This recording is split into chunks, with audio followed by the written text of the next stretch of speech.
buang-buangon kayong uwak diri kay sige ug kuan sige pang dagit ug mga piso. Puro ta mga piso diri.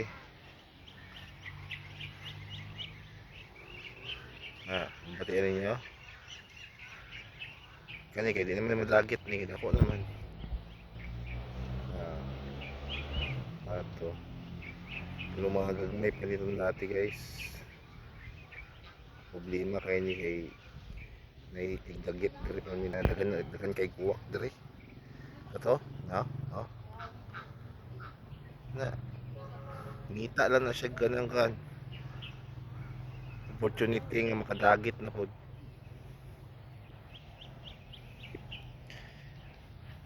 Ambot lang kung kani makadagit na ba siya ni. Ayan nakadagko. Hilik pa tayo ng mga pato o mga sagbot, no?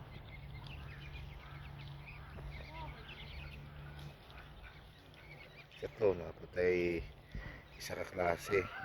Akong i-zoom, no? Breaking lock na.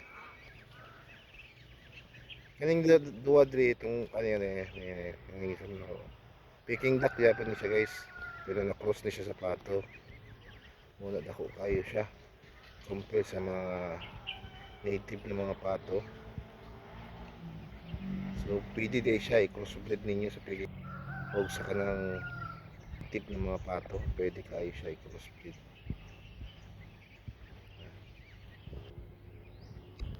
So mo na yung sitwasyon diri palingani oras. Mo nila mga snacks.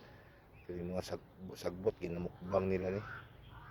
Ito, libot-libot na po ng walk guys. So, hanap na kapangita ng mga piso.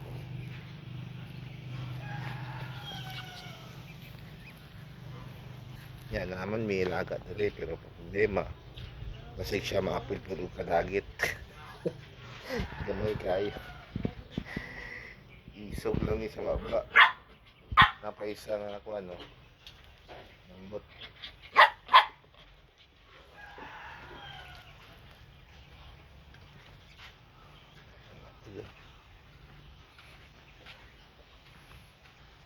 Nga na gini sitwasyon diri sa farm.